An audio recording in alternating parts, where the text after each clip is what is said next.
Hola, buenos días. En esta presentación vamos a hablar de diseño de bases de datos distribuidas. Básicamente hablaremos de fragmentación de datos. Eso es así porque las relaciones o las tablas de los modelos relacionales no son, podríamos decir, un elemento óptimo para el acceso a los datos. Por un lado, porque los usuarios, que normalmente están distribuidos geográficamente, no suelen necesitar acceder a toda la base de datos, sino a partes de la base de datos. Y normalmente distintos usuarios repiten de forma continuada distintas consultas donde casi siempre se acceden a los mismos datos. Por tanto, cuando estamos en un entorno distribuido donde tenemos la posibilidad de fragmentar la base de datos en trozos más pequeños, fragmentar las relaciones en relaciones más pequeñas, disjuntas, que contengan los datos de relevancia para distintos usuarios y podemos acercar esos datos a los usuarios, la base de datos se va a comportar más eficientemente. Básicamente, esto es lo que quiere decir el diseño de una base de datos distribuida. Y en esta presentación vamos a ver qué herramientas hay para realizar este diseño, cómo funcionan, cómo abordarlas y algunos punteros de herramientas más avanzadas por si algún día necesitáis utilizarlas en la vida real. ¿De acuerdo? Dicho esto, para hacer el diseño de una base de datos distribuida, que empieza cuando hemos terminado de hacer el diseño de una base de datos, podríamos decir, centralizada, que hemos hecho el diseño conceptual y el diseño lógico, lo que tenemos que hacer es identificar qué usuarios y qué aplicaciones tiene nuestro sistema. Y luego para estos usuarios y aplicaciones tenemos que identificar qué parte de la base de datos necesitan y a qué parte de la base de datos acceden, qué operaciones realizan sobre la base de datos, consultas, proyecciones, combinaciones, es decir, joins, actualizaciones, desde dónde se conectan, cuáles son sus puntos de acceso y cuáles son las frecuencias de operaciones. Como se comentan los materiales, normalmente un 20% de los usuarios suelen hacer el 70-75% de las operaciones de la base de datos. Es importante tener esa frecuencia porque entonces podremos hacer una fragmentación que sea útil para la mayor parte de las consultas o las consultas más relevantes. ¿De acuerdo? ¿Y qué perseguiremos con la distribución de datos? Es decir, ¿qué buscaremos a la hora de romper la base de datos en distintos pedazos y distribuir estos pedazos? Pues distintos elementos. Por un lado, intentaremos disminuir los costes de transmisión de datos, intentaremos promover lo que se llama la localidad de datos, es decir, acercar los datos ahí donde se necesiten. Eso en algunos casos puede requerir guardar distintas copias de los mismos datos en distintos sitios, lo que llamamos replicación. Querremos repartir la carga de trabajo entre los distintos nodos y eso es especialmente importante en las bases de datos paralelas, donde el coste de distribución de datos no es tan alto y lo que es importante es hacer una carga de trabajo homogénea entre los distintos nodos. Querremos aumentar la eficiencia, evidentemente, si tenemos relaciones más pequeñas, alojadas más cerca, pues permitiremos que distintos usuarios distribuidos de forma geográfica accedan de forma paralela a distintos nodos y podremos trabajar de forma más eficiente y podremos promover también la disponibilidad de los datos. Porque si nosotros guardamos un dato replicado, repetido distintas veces y uno de los nodos donde está ese dato cae, pues tenemos otros nodos que nos pueden servir ese mismo dato. Por tanto, tenemos que analizar qué uso se está haciendo del sistema por nuestros usuarios y aplicaciones y qué queremos conseguir. Y con esta información ya podremos empezar a realizar el diseño de una base de datos distribuida, que básicamente consistirá en tres cosas, una siendo su conjunto de otra. La primera es realizar un conjunto, o sea, romper la base de datos en distintos fragmentos, ¿de acuerdo? Estos fragmentos, básicamente lo que quiere decir es que romperemos, fragmentaremos cada una de las tablas de la base de datos, o al menos las que sean relevantes, de distintas formas, en tablas más pequeñas. Estos fragmentos veremos que pueden ser horizontales, es decir, podremos hacer selecciones de una tabla y crear distintas tablas con el mismo esquema, pero distintos datos, ¿de acuerdo? Tendremos fragmentaciones verticales, donde lo que haremos será hacer como un split, hacer como un corte vertical de la tabla y crear dos tablas de una misma, y fragmentaciones híbridas que nos permitan hacer una mezcla de las dos, ¿de acuerdo? Una vez hemos identificado qué fragmentos queremos y qué datos van a haber en cada fragmento, tendremos que identificar cómo queremos distribuirlos. Es decir, cada uno de los fragmentos, ¿dónde debe ir? ¿A qué nodos debe ir? Eso también es importante porque si fragmentamos bien la base de datos, pero la distribuimos mal, lo que estaremos promoviendo no es la localidad de datos, sino más bien lo contrario, y eso podría tener problemas de rendimiento. ¿De acuerdo? Y en esta fase de distribución, donde decimos cada fragmento dónde debe ir, en algunos casos nos podrá interesar distribuir un fragmento a más de un nodo. Eso es lo que se llama replicación y eso nos permitirá guardar distintas réplicas de un fragmento o de distintos fragmentos en la base de datos y fomentará pues, una mayor eficiencia, una mayor disponibilidad, pero también, como habéis visto en asignaturas anteriores y veremos en esta asignatura, implicará un coste más elevado a la hora de garantizar la consistencia de los datos en casos de inserciones y modificaciones de los mismos. ¿De acuerdo? Pues bien, como hemos dicho, realizar el diseño de una base de datos distribuida consta de dos pasos. El primero de todos es fragmentar la base de datos. Para ello nos tenemos que preguntar qué tipos de fragmentos queremos crear, qué datos deben haber en cada fragmento y con qué objetivo vamos a fragmentar esos fragmentos. Y una vez tengamos los fragmentos, tendremos que identificar dónde queremos almacenar cada fragmento. ¿De acuerdo? Y luego también tendremos que preguntarnos si hay que replicar los fragmentos. Y si es así, pues tendremos que indicar en qué nodos queremos enviar los fragmentos de interés. ¿De acuerdo? Pues bien, esto es un poco la presentación de lo que quiere decir un diseño de una base de datos distribuida. Ahora vamos a entrar en más detalle en las distintas herramientas que se utilizan para realizar esta distribución de datos. Empezaremos hablando de la fragmentación, de las distintas técnicas de fragmentación. Empezaremos por la horizontal, la híbrida, la vertical y la híbrida.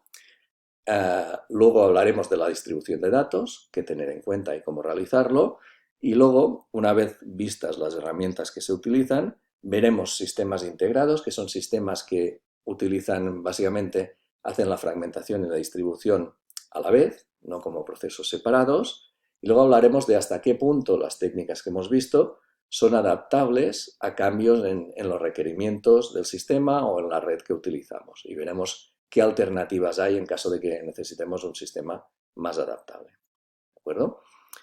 Esta presentación intenta complementar y expandir lo que habéis leído en el documento de clase y veréis que se explican algoritmos que son ligeramente distintos a los del documento de clase y a los del libro de referencia, porque hemos intentado hacer una versión mucho más entendible de algunos algoritmos y como imaginaréis hay distintas variantes de los mismos. Comentar también que todo lo que veréis aquí fue creado en el contexto de las bases de datos relacionales. No obstante, todo lo que veremos es aplicable también a cualquier tipo de base de datos, ya sea en NoSQL, NeoSQL, etc. Por tanto, hablaremos muchas veces y veréis ejemplos relacionales, pero todo lo que veáis aquí será aplicable también a otros contextos. Pues bien, sin más dilación, vamos a empezar ya a hablar de la fragmentación horizontal. Fragmentación horizontal.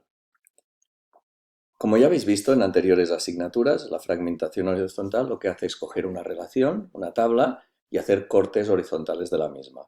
De manera que dividimos esta tabla en función de sus valores en distintas tablas menores, más pequeñas, ¿de acuerdo? Y para hacer esto normalmente se utiliza un predicado que nos permite filtrar, identificar los fragmentos en función de uno o más atributos de la tabla, ¿de acuerdo? Como veis aquí, un ejemplo típico es fragmentar la tabla cliente en distintos fragmentos horizontales en función del país del cliente, porque como se asume que los clientes se van a acceder de forma local en cada uno de sus países, pues así podremos tener los clientes de cada país localizados físicamente en un nodo de ese país. ¿De acuerdo? ¿Qué ventajas aporta la fragmentación horizontal? Muchas, pero algunas de las más importantes pueden ser que promueve la localidad de los datos. Como hemos dicho, si los datos se van a acceder en distintas ubicaciones geográficas, podemos crear fragmentos distintos y distribuirlos en distintas ubicaciones para que se accedan de forma local. Nos permite mejorar la eficiencia por muchos motivos, porque podemos paralelizar consultas, nos permite consultas paralelas, los fragmentos son más pequeños y por tanto el acceso a los datos va a ser más rápido, el mantenimiento de sus índices va a ser más rápido, etcétera, etcétera. Un tema no tanto referido a la base de datos, pero también importante por temas legales. La Ley de Protección de Datos obliga que los datos de algunos ciudadanos estén localizados en el país o en la zona donde viven esos ciudadanos. Eso nos permite garantizarlo. Nos permite promover, como hemos comentado, el paralelismo y concurrencia. Si tenemos los datos distribuidos y los datos son disjuntos, podemos romper operaciones en operaciones más simples y ejecutarlas en paralela. Por ejemplo, nos permite distribución de carga y muchas otras ventajas que podamos ver. ¿De acuerdo? ¿Y cómo se realiza la fragmentación horizontal? Bien, lo podemos hacer así a ojo. Imaginaos que tenemos esta tabla de aquí, una tabla de clientes de una entidad bancaria, y tenemos una consulta como esta, que es una consulta relevante. Podríamos decir, bueno, parece que es importante buscar por el país y por la edad. Por tanto, podríamos hacer una fragmentación horizontal por país y por edad. Pero como normalmente en un sistema real hay muchas consultas a tener en cuenta, tenemos que crear algún sistema un poco sistemático, algún algoritmo que nos permita identificar los distintos fragmentos horizontales de forma rápida, fácil y útil. ¿De acuerdo? Por tanto, hay distintos. Aquí vamos a ver el que se explica los apuntes con algún punto extra añadido. ¿De acuerdo? Por lo tanto, queremos fragmentar una tabla de forma horizontalmente en función de las consultas relevantes que tengamos sobre el sistema. ¿Cuáles son los pasos que vamos a tener que hacer? Pues bien, el primero de todos, vamos a tener que identificar las cláusulas de interés. Las cláusulas de interés son cláusulas de este tipo, que tienen tres elementos. Por un lado, el atributo, un atributo de la tabla. Por un lado, un operador y por otro lado, un valor. La idea es que estas cláusulas nos permiten identificar los distintos potenciales fragmentos horizontales. ¿De acuerdo? ¿De dónde sacamos estas cláusulas de interés? Pues bien, tenemos que hacer un trabajo de identificar cuáles son las consultas que se van a realizar sobre esa tabla, la importancia de esas consultas, y a partir de esas consultas vamos a identificar sobre qué atributos se realizan las consultas y, por tanto, cuáles son las cláusulas de interés. Por ejemplo, imaginad que hemos analizado las consultas que se hacen en el sistema, que vemos que hay muchas consultas que son parecidas a esta, y vemos que los usuarios de nuestro sistema tratan de forma separada a los clientes en función de su país y de si están jubilados o no. Por tanto, con esta información podríamos identificar las cláusulas de interés a priori, que podrían ser país, en función del país de los clientes. En este caso vemos que los países posibles son España, Francia y Alemania. Por tanto, una cláusula de interés sería país igual a España, otra país igual a Francia, otra país igual a Alemania, y como consultan los clientes en función si están jubilados o no, asumiendo que la edad de jubilación es 66, pues esta podría ser otra cláusula de interés. ¿De acuerdo? Por tanto, al final de este paso, después de analizar las consultas que tenemos, vamos a identificar qué potenciales cláusulas pueden ser útiles para fragmentar nuestra relación. ¿Vale? Una vez tenemos estas cláusulas, lo que tenemos que hacer es agruparlas en función del atributo que utilizan y luego ver si son completas o no. Decimos que un conjunto de cláusulas de un atributo son completas si nos permiten identificar todos los valores posibles de la relación. En este caso, por ejemplo, imaginemos, para poner un supósito, que también tenemos clientes de Italia, aunque no se muestren en la tabla de origen. Si es así, tendríamos que extender este conjunto de cláusulas con uno con país igual a Italia, para ofrecer las distintas alternativas posibles y que haya un fragmento para cada posible valor del atributo país. ¿De acuerdo? Esto en el caso de atributos que pueden tener distintos valores es sencillo, porque tendremos que tener una cláusula para cada valor posible, pero en el caso de que tengamos atributos con valores continuos, como podría ser la edad, un salario, etc., lo que tendremos que definir es un conjunto de rangos que nos permitan identificar todos los valores posibles de la base de datos. En este caso, teníamos identificado la cláusula edad menor que 66. Eso nos dejaría fuera a todas las personas mayores de 65 años, por tanto añadimos una cláusula edad mayor que 65. Y ahora sí que para cada atributo tenemos un conjunto de cláusulas que nos permiten fragmentar de forma completa la tabla en función de sus valores. ¿De acuerdo? Por tanto, las cláusulas ya están completas y agrupadas por atributo. El siguiente paso es aplicar la información semántica que tenemos como diseñador de la base de datos o usuario de la misma para ver si alguna de estas cláusulas son irrelevantes y por tanto las podemos eliminar. Por ejemplo, hacemos esta reflexión para las cláusulas de país de origen. Ciertamente, en nuestra base de datos vemos que los datos se acceden de forma geográfica y de forma local en cada país. Por tanto, tiene todo el sentido que estas cláusulas permitan fragmentar la base de datos y por tanto las mantenemos. Si vamos a la edad de los clientes y analizamos qué es lo que pasa en las consultas, imaginemos que vemos que siempre se hacen consultas en función de la edad de jubilación de los clientes. Por tanto, potencialmente parece que estas cláusulas también puedan ser de interés. ¿Qué otras cosas podríamos considerar aquí? Pues si la cantidad de clientes jubilados y no jubilados es muy alta, porque si la cantidad de datos no es muy alta, quizá hacer una fragmentación extra por este atributo no nos va a llevar muchos beneficios y nos va a complicar en demasía la fragmentación. Aquí asumiremos que la cantidad de datos de clientes jubilados y no jubilados es muy alta y por tanto decidimos que este conjunto de cláusulas también son relevantes. Por tanto, al final de este paso tenemos que las cláusulas de país y las cláusulas de edad son relevantes. Y una vez tenemos esto, lo que podemos hacer es crear las distintas cláusulas de interés que utilizaremos para fragmentar la base de datos de forma horizontal. Para ello, lo que haremos será combinar las cláusulas, hacer el producto cartesiano de las cláusulas que tenemos para cada uno de los atributos de forma normal conjuntiva.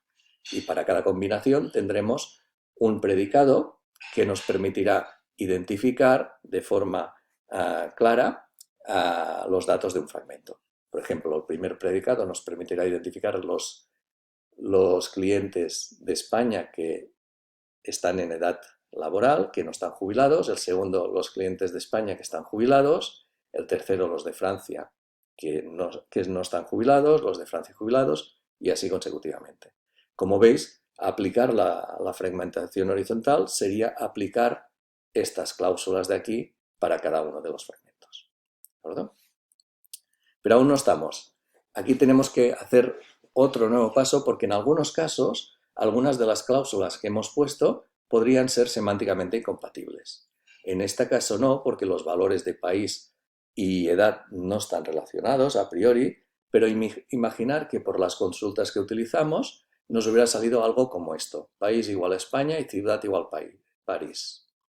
Evidentemente, París no es una ciudad de España. Por tanto, cuando el país es España, la ciudad no puede ser París.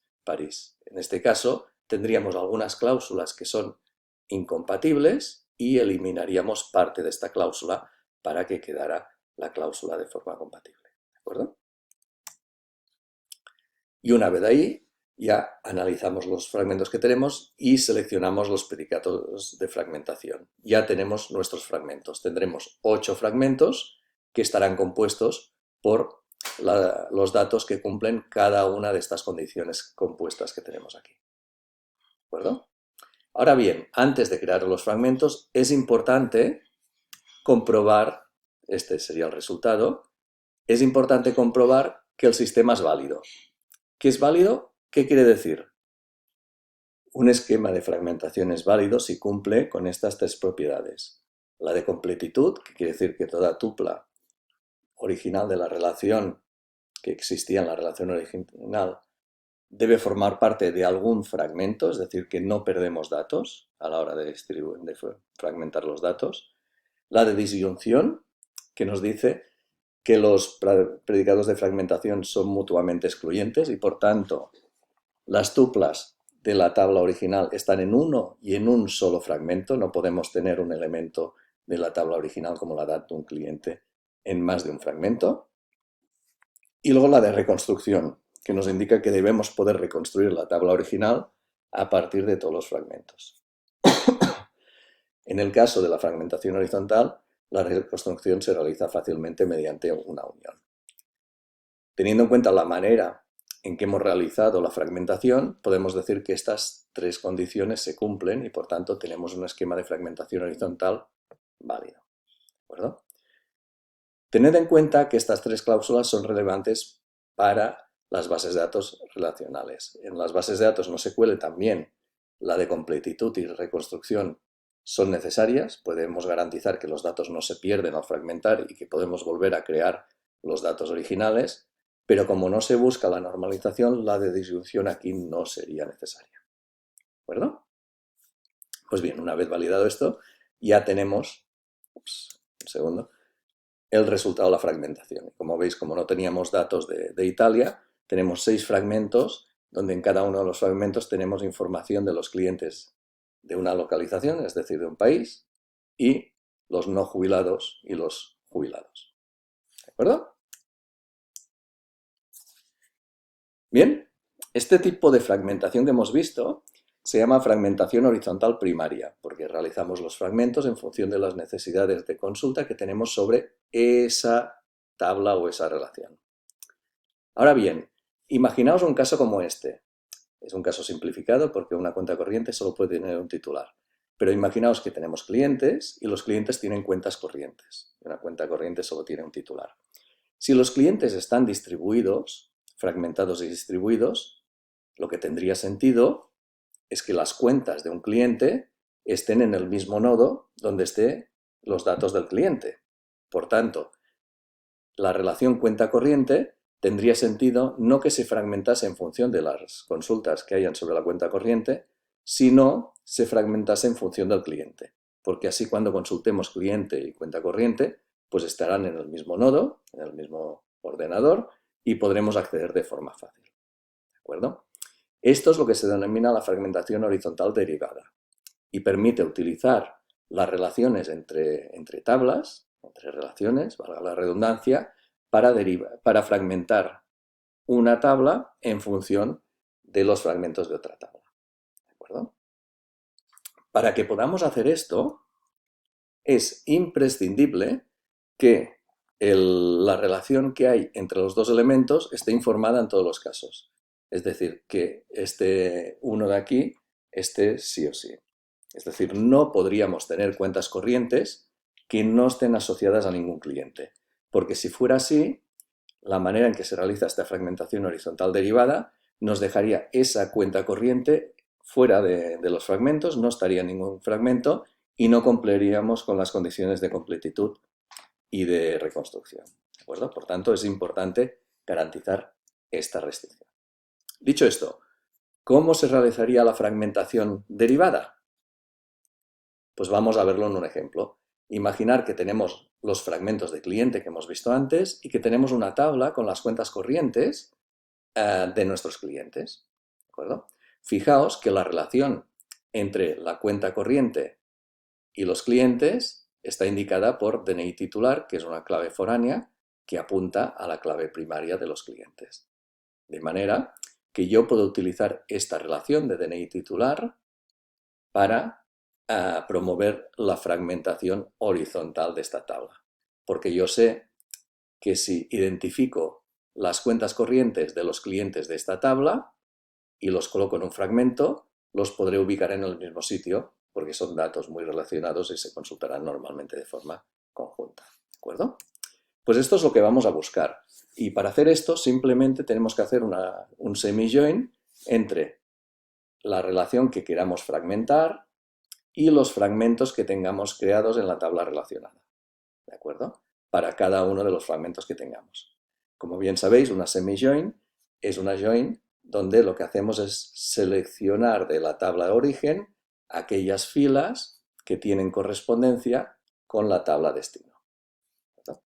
De esta manera, si nosotros cogemos y hacemos una semi-join entre la tabla de cuentas corrientes con cada uno de los fragmentos, tendremos el fragmento de esa tabla corriente derivada por ese fragmento de cliente. Por ejemplo, si cogemos el fragmento horizontal de clientes que nos identifica las personas de Francia que no están jubiladas y hacemos un semi-join con la tabla de cuentas, obtendremos el fragmento horizontal derivado de la tabla de cuentas que tiene las cuentas de los clientes de Francia que no están jubilados. Y una vez aquí, pues podremos probablemente ubicar estos dos fragmentos en el mismo nodo para que podamos acceder a ellos de forma conjunta y de forma local y de forma más rápida. ¿Qué debemos considerar para validar que una fragmentación horizontal derivada es correcta? Pues lo mismo que considerábamos antes, pero también algunos elementos extra. Por ejemplo, en la completitud debemos garantizar que se satisface la integridad referencial. Básicamente, que hay una relación entre cada uno de las filas que queremos fragmentar de la tabla con la tabla original. ¿De acuerdo?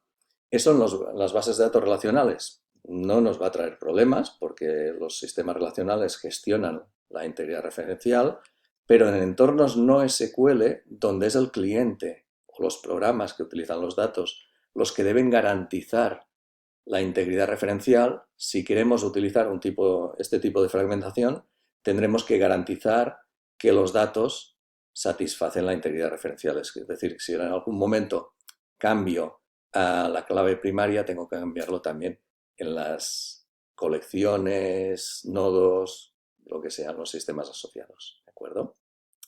Y luego, para la disyunción, tenemos que garantizar que el atributo que utilizamos para hacer el enlace es parte de la clave primaria de la relación propietaria. En este caso, la relación de clientes. ¿De acuerdo?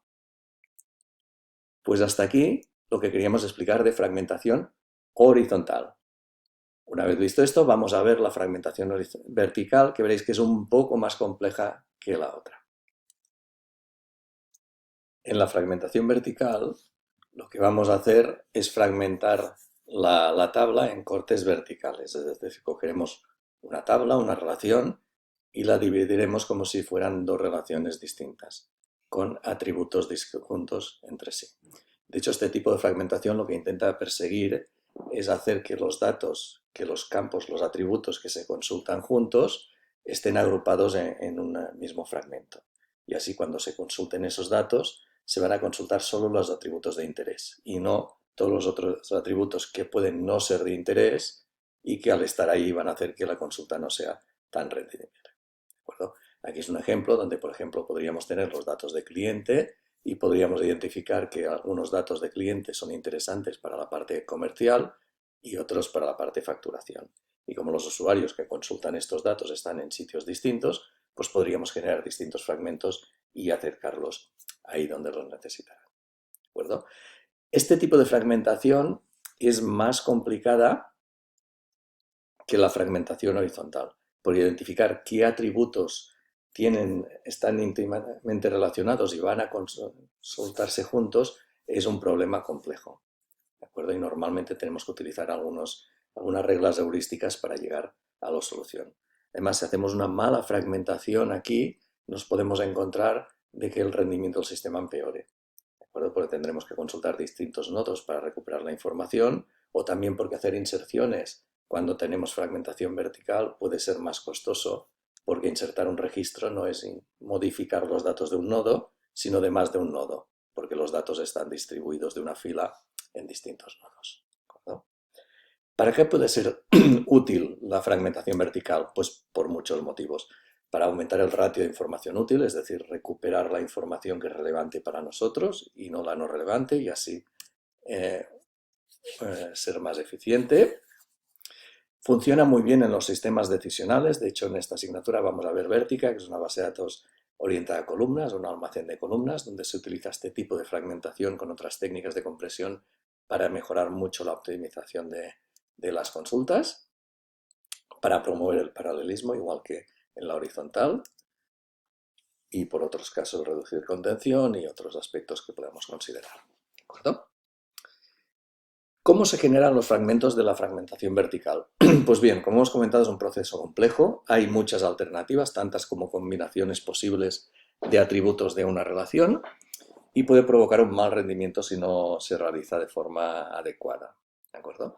Para identificar qué atributos van juntos en el mismo fragmento, hay que analizar cuál es la afinidad entre los distintos atributos de la relación y poner en el mismo fragmento aquellos atributos que sean muy afines, es decir, que vayan a consultarse a menudo juntos. ¿De acuerdo? Para hacer eso no hay una única manera de hacerlo, hay distintos algoritmos que podemos utilizar, clasificación, clustering y de distintos tipos, pero normalmente para todos ellos lo que se hace es analizar las consultas del sistema y su frecuencia, Eso nos permite crear lo que llamamos una matriz de afinidad, que nos indica cuál es el enlace o la afinidad entre los distintos atributos de la relación, y esa matriz de afinidad que habremos creado será la entrada, el input para los algoritmos, el algoritmo que utilicemos, que nos permitirá clasificar de forma vertical. ¿De acuerdo? A continuación vamos a ver un ejemplo y vamos a explicar un algoritmo de cómo generar esta matriz y cómo utilizar un algoritmo, en este caso de clustering, para identificar fragmentos verticales. Veréis que el algoritmo que utilizaremos no es el que se explica, bueno, de hecho en los apuntes teóricos no se explica el algoritmo, se hace una especie de matriz de afinidad, y tampoco es al 100% el que se explica en el libro de referencia, porque el de ahí algunos ejemplos que no están, diría, no están del todo bien, y no se acaba de entender demasiado bien. Entonces he utilizado un método, otro de los métodos que se utiliza en algunos artículos de investigación, ¿de acuerdo? Pero básicamente vamos a ver cómo generar la matriz de afinidad y a partir de ahí cómo identificar los distintos fragmentos verticales. Para hacerlo utilizaremos el ejemplo del libro de referencia. Imaginaos una tabla de proyectos donde tenemos la información de los proyectos que tengamos en nuestra empresa, proyecto, código proyecto, nombre proyecto, el presupuesto y la localización, es decir, dónde se realiza. Y un conjunto de consultas, que son las consultas que se van a utilizar en el sistema para acceder a los datos del proyecto. ¿De acuerdo? Bien, una vez tenemos la relación que queremos fragmentar y el conjunto de consultas de interés, pues tendremos, lo primero que deberemos hacer es crear lo que llamamos la matriz de uso de atributos, que es una matriz que nos indica qué atributos utiliza cada una de las consultas de interés. Es decir, aquellas consultas que vamos a utilizar para identificar los atributos relevantes y distribuir los atributos en fragmentos, pues vamos a identificar para cada una de estas consultas qué atributos utilizan. Y esta matriz será muy simple, será una matriz que para cada intersección de columna y atributo tendremos un 1 si ese atributo se ejecuta, se utiliza en esa consulta, de cualquier forma, ya sea en el select, ya sea en el where, ya sea en el order by, en el caso que sea, y 0 en caso contrario, ¿de acuerdo? Vamos a ver el ejemplo. Supongamos que tenemos estas 4 consultas, pues crearíamos esta matriz de aquí debajo, con tantas filas como consultas tengamos y tantas columnas como atributos tengamos en la relación. Y para cada intersección de atributo y consulta tendremos un 1 si ese atributo se utiliza en esa consulta y un 0 de forma contraria. De hecho, veis que en la consulta 1 se utiliza budget y project number. Por tanto, hay un 1 en budget y project number. En la 2, project name y location, project name y la 2 esta, perdón, esta era 3, project name y location, la 2, project name y budget, y la 4, budget y location, ¿de acuerdo? Esta será la matriz de uso que nos servirá para calcular la matriz de afinidad, ¿vale? Una vez tenemos esta matriz, ya podemos calcular la matriz de afinidad entre los atributos. En este caso definimos la afinidad entre atributos como la fuerza de la relación, el enlace que hay entre un par de atributos, ¿de acuerdo? Y para calcularlo, lo que haremos será utilizar una estimación que nos dirá cuántas veces, con qué frecuencia, dos atributos aparecen juntos en una consulta de interés, ¿de acuerdo? Para calcular eso tendremos esta fórmula de aquí, que puede parecer compleja, pero no la es. Vamos a ver un ejemplo de qué nos está diciendo esta fórmula. Básicamente nos está diciendo que la afinidad entre dos atributos, a sub i, a sub j, se calcula a partir de la multiplicación de si esos dos atributos se utilizan de forma conjunta y en una consulta, y si es así, pues indicaremos su frecuencia. De hecho, esta primera parte de la fórmula lo que hace es referenciar a esta tabla, de manera que si en la tabla la relación, si estamos entre el atributo project name y budget, si hay un 1 aquí, pues quiere decir que esto será un 1. Y si hay un 0, no. ¿De acuerdo? Y la frecuencia es el número de veces que se ejecuta una consulta. Puede ser número de veces, puede ser porcentaje, etc. Básicamente tendremos otra matriz que nos indicará para cada consulta y para cada site que tengamos cuántas veces se ha ejecutado esa consulta. Como veis aquí, la consulta 1 se ha ejecutado 15 veces en el site 1, 20 en el site 2 y 10 en el site 3. La 2 solo en el site 1 5 veces, la 3 25 en los 3 sites y la 4 3 veces en el site 1. ¿De acuerdo? Pues con esta información ya sabremos, seremos capaces de calcular la matriz de afinidad. ¿De acuerdo? Que la calcularemos a partir de estas dos matrices de la izquierda, la de uso y la de frecuencia de consultas. Vamos a ver cómo se hace, porque veréis que es muy simple. ¿Vale? La matriz de afinidad tendrá tantas filas y columnas como atributos tenga la base de datos. Y lo que haremos será, para cada intersección entre dos atributos, indicaremos cuántas veces aparecen juntos en una consulta. Por ejemplo, en este caso, aunque sea el mismo atributo, Project Number, lo que haremos será identificar en cuántas consultas aparece el atributo Project Number. Solo aparece en Q1, por tanto, lo que haremos es contar cuántas veces aparece. En Q1 aparece 15 veces en el site 1, 20 en el site 2 y 10 en el site 3, por tanto 45. Project Number y Name no aparecen, si os fijáis, de forma conjunta en ninguna consulta, pues 0. Project Number y Budget aparecen solo de forma conjunta en la consulta 1. Por tanto, ponemos 15 más 20 más 10, 45. Project Number y Location tampoco aparecen juntos en ningún sitio. Por tanto, 0. Luego, Project Number y Name, como la matriz es simétrica, aquí tenemos un 0, podemos poner un 0. Pname aparece en las consultas 2 y 3. Por tanto, será 5 más 25 más 25 más 25, 80. Project Number y Budget aparece juntos en Q2, en la consulta 2, por tanto aquí irá un 5.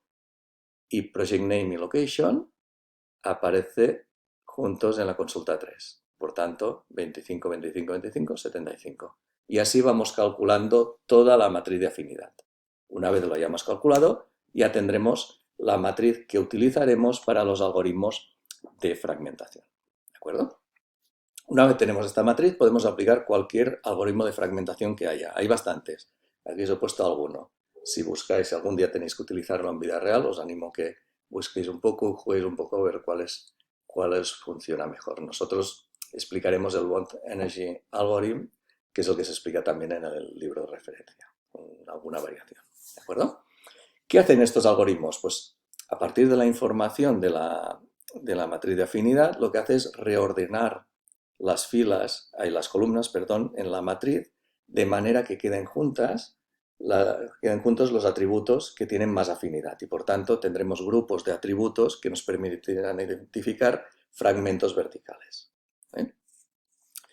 Este tipo de algoritmos que veis aquí normalmente son algoritmos que utilizan heurísticos y van iterando hasta encontrar una solución que confluya o sea suficientemente buena.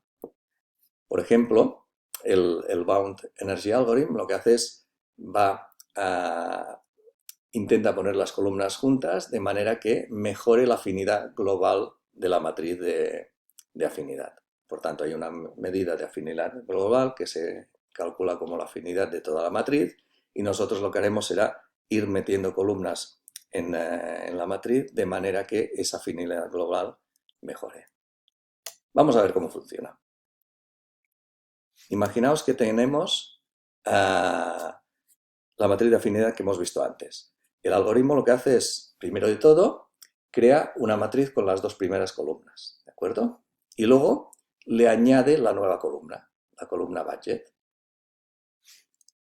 Pero aquí la pregunta es, ¿en qué posición añadiríamos la columna budget aquí? Pues la podríamos añadir en 3 posiciones, o bien en la tercera posición, es decir, a la derecha del atributo pname, o la podríamos añadir en la primera posición, es decir, a la izquierda de todo, de manera que quede budget, pname y project number, o bien la podríamos añadir en el medio, en la posición del medio. ¿De acuerdo? Pues bien, vamos a ver cómo identificar en qué posición tenemos que añadirla. ¿Vale? Para saber si la tenemos que añadir al principio, al medio o al final, pues lo que haremos es ver esa inserción qué impacto tiene en la afinidad de la matriz, en la afinidad global. Y para hacerlo, si queréis en el libro de referencia, la demostración de cómo se llega aquí, definimos una función de contribución que nos dice, esta función lo que nos dice cuál es la contribución a la afinidad global de añadir una columna A2 entre A1 y A3. ¿Vale? Y esta contribución es 2 veces el valor de enlace de las columnas A1, de los atributos A1 y A2, el primero y el segundo, más 2 veces el valor de afinidad de los atributos A2 y A3, menos 2 veces el valor de afinidad de los atributos A1 y A3. ¿De acuerdo? Y teniendo en cuenta que este valor de afinidad no es nada más ni nada menos que la multiplicación de la afinidad de cada uno de estos atributos. ¿Vale? Como esto es más fácil verlo que interpretarlo, vamos a ver cómo se hace. Imaginamos que metemos budget en la derecha de la matriz de afinidad. Aquí lo que tendríamos que calcular es qué impacto, qué contribución tiene en la afinidad global meterlo aquí. Como lo metemos aquí y siempre se calcula la afinidad que tiene con sus vecinos de izquierda a derecha, aquí lo que tendríamos que hacer es comprobar la contribución de tener pname, budget a la derecha, y luego una columna a la derecha que aún no tenemos. ¿Vale? Esto es un caso particular del algoritmo y cuando tenemos esto, básicamente la afinidad de esto con algo será siempre 0. ¿De acuerdo? Como habéis visto antes, la fórmula lo que nos tendremos que calcular es la afinidad entre este y este, pname y budget, la afinidad entre budget y esta columna ficticia a la derecha y entre pname y la columna ficticia. ¿Vale? La afinidad entre pname y budget es 2 veces, como veis aquí, los valores de aquí, 0 por 45, 80 por 5, 5 por 53 y 75 por 3.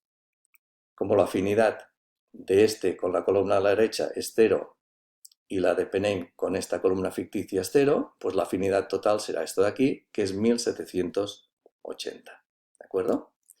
¿Cuál sería la afinidad de meter la columna en la primera posición? Pues esta de aquí. Como ahora la metemos aquí, también tendremos que comprobar con la columna de la izquierda, que sería una columna ficticia y por tanto tendría afinidad 0.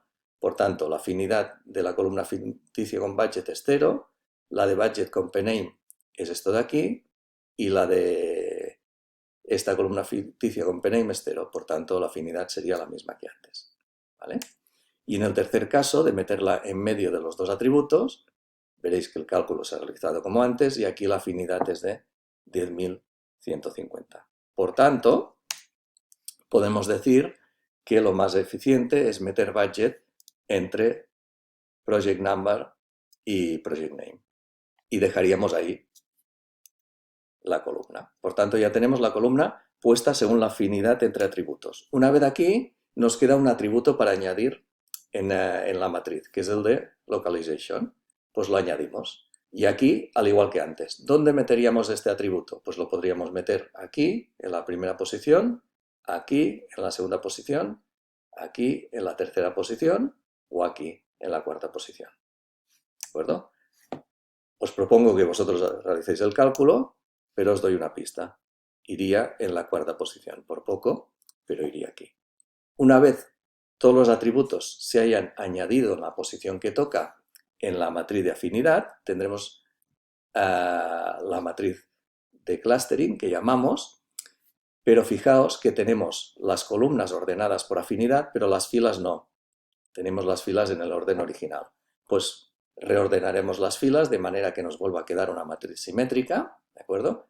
Con project number, budget, name, allocation, project number, budget, name, allocation. Y una vez aquí, si lo hemos hecho bien y si existe afinidad entre atributos, nos encontraremos en una situación donde la matriz de afinidad mostrará distintos clústeres, grupos de atributos que tienen mucha afinidad juntos, ¿de acuerdo? Aquí podéis ver que, por ejemplo, en este caso vemos que Project Number y Budget tienen una afinidad muy alta, que no tienen que Project Name y Location, y que Project Name y Location tienen una afinidad muy alta.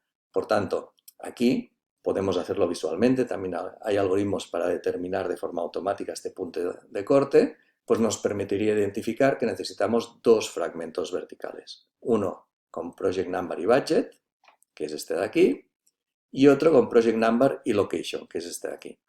Como recordaréis, como en los fragmentos verticales debemos añadir siempre las claves primarias, pues en este segundo fragmento añadiríamos la clave primaria Project Number. Y ya tendríamos nuestros dos fragmentos verticales. ¿De acuerdo? Puede parecer un poco complejo, pero el proceso es bastante simple. Básicamente, creamos la matriz de uso, ¿vale? Que es, como habéis visto, muy simple. Y una vez la tenemos, utilizamos la matriz de uso y la matriz de frecuencia de consultas por cada site donde la utilizamos para crear la matriz de afinidad. Y una vez tenemos la matriz de afinidad, aplicamos algún algoritmo de clustering, como por ejemplo el Bond Algorithm, utilizando esta función contribución para ver cuál es el impacto de añadir una columna en una posición en la matriz. Y hacemos esto de forma iterativa hasta llegar al final. ¿De acuerdo? Bien, y una vez estamos y tenemos los fragmentos, ¿qué debemos hacer? Pues validar, como antes, si el esquema de fragmentación que hemos creado es correcto.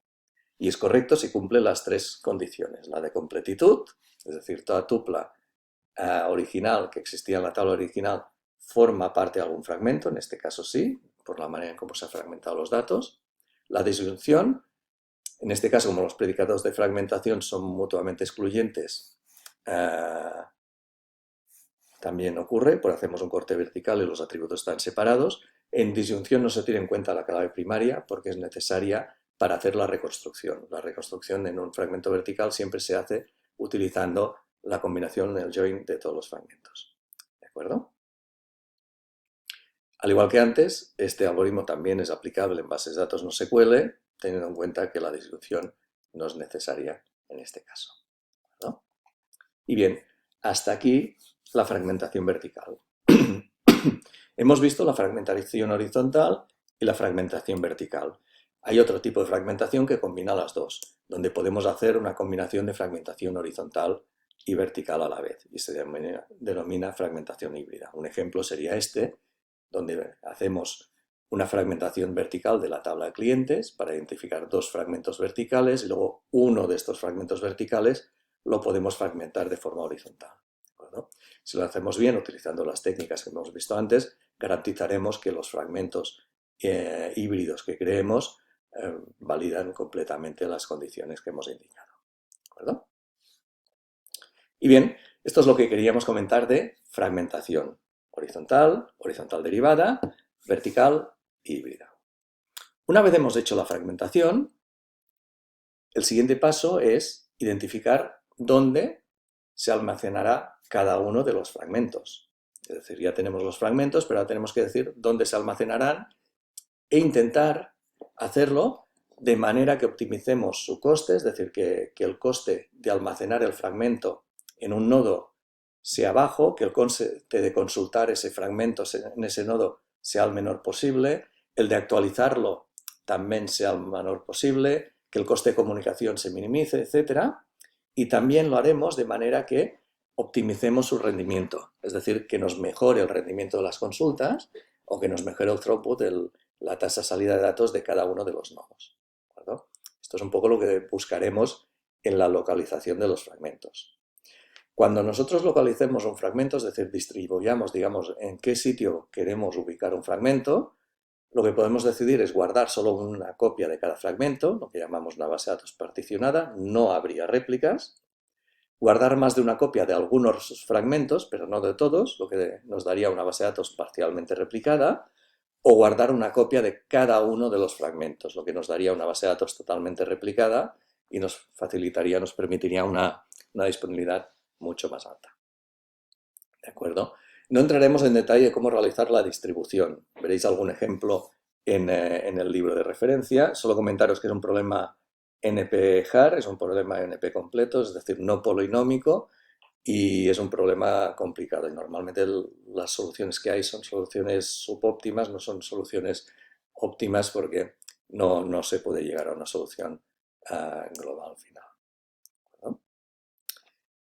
Dicho esto, una vez llegados aquí, hay una cosa que nos podríamos preguntar, que es la siguiente. Como hemos visto, el pipeline de hacer la distribución de una base de datos distribuida es un pipeline secuencial. Partimos de una base de datos, aplicamos unas técnicas de fragmentación que nos permiten identificar unos fragmentos. Para ello utilizamos una información como es la tasa de uso, las consultas que se utilizan, qué atributos se utilizan de forma conjunta, etc.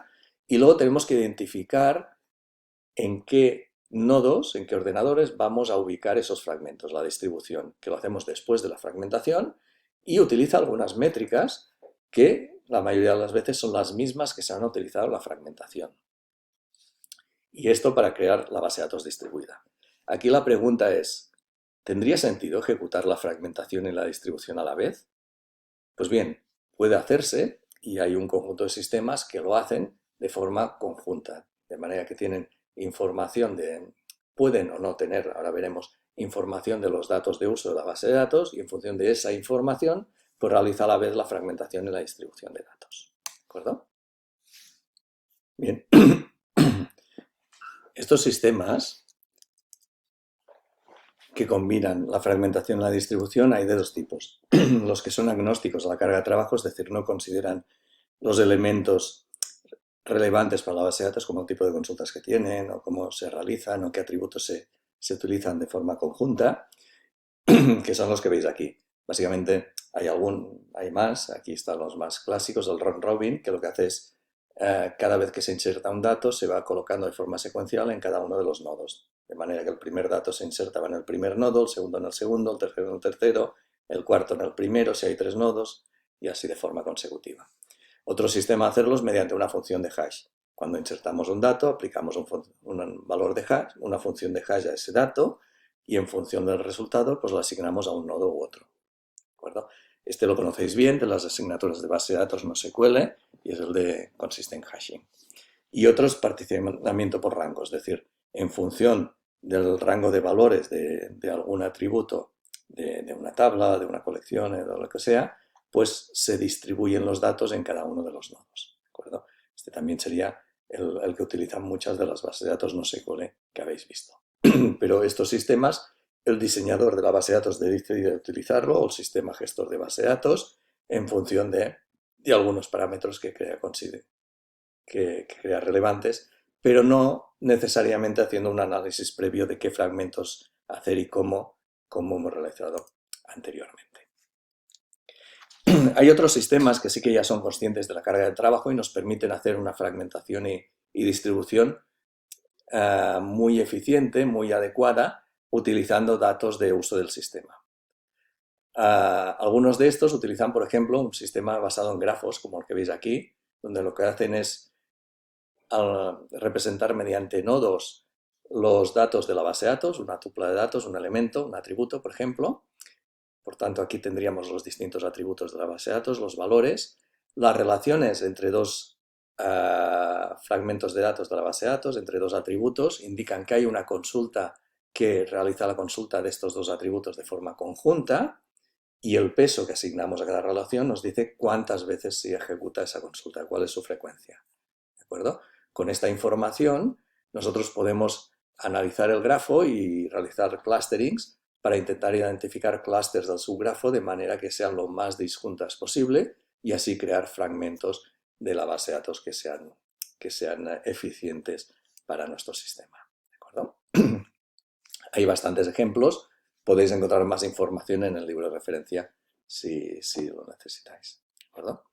Y otro aspecto que es importante comentar en los sistemas de distribución de base de datos, de diseño de la distribución, de fragmentación y replicación, es hasta qué punto son adaptables los sistemas que hemos visto hasta ahora. Porque, por ejemplo, el tipo de consultas que realizamos en la base de datos puede cambiar. Las funciones para las cuales utilizamos una tabla también pueden cambiar. O la red que utilizamos también puede cambiar y eso nos haría variar un poco la distribución que hemos hecho, el allocation. Entonces, si hay un cambio de este tipo, ¿qué ocurre con la fragmentación y localización y replicación que hemos realizado? Pues bien, como habéis visto, este sistema fragmentar-replicar tiene pasos que son manuales, los que hemos visto de fragmentación horizontal y vertical y por tanto no se pueden automatizar y ante un cambio de funcionalidad, a un cambio de red, es probable que tengamos que volver a ejecutarlos desde cero y esto tiene un coste elevado. ¿De acuerdo? Por tanto, los sistemas que hemos visto no son adaptativos per se.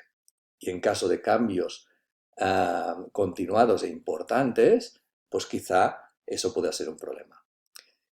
Existen sistemas que nos permiten adaptar la fragmentación y la localización de forma dinámica en función de los requisitos cambiantes de la base de datos o los requerimientos de la red. ¿De acuerdo? Aquí tenéis algunos ejemplos por si algún día necesitáis. Es Word, Apache, Store, Database Cracking. Este Database Cracking lo veremos cuando hablemos de almacenes de columnas u otros que podéis encontrar en el libro de referencia o si alguien tiene necesidad de ellos que me comente y les puedo pasar más información. ¿De acuerdo? Y bien, básicamente esto es lo que queríamos explicar.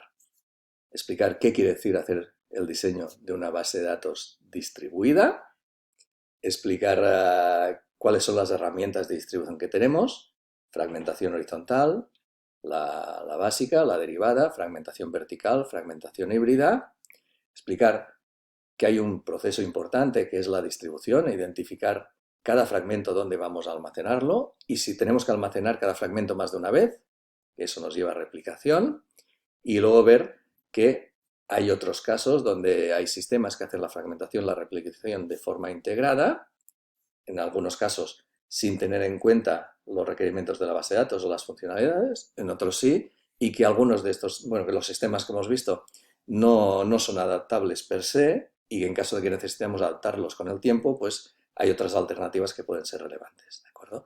Como referencias de esta parte tenéis el libro de referencia, los materiales de clase, un vídeo que realizamos hace años y luego un par de artículos, el artículo básico donde se propuso los sistemas de fragmentación vertical, los algoritmos que hemos visto y algún artículo más que da luz sobre este tema. ¿De acuerdo? Y bueno, espero que os haya sido de utilidad y que nos hayamos quedado con la idea de que el diablo está en los detalles y cuando hablamos de fragmentación, localización y replicación, los detalles son muy, muy importantes porque hacerlo bien o hacerlo mal puede tener un impacto brutal en el rendimiento de la base de datos.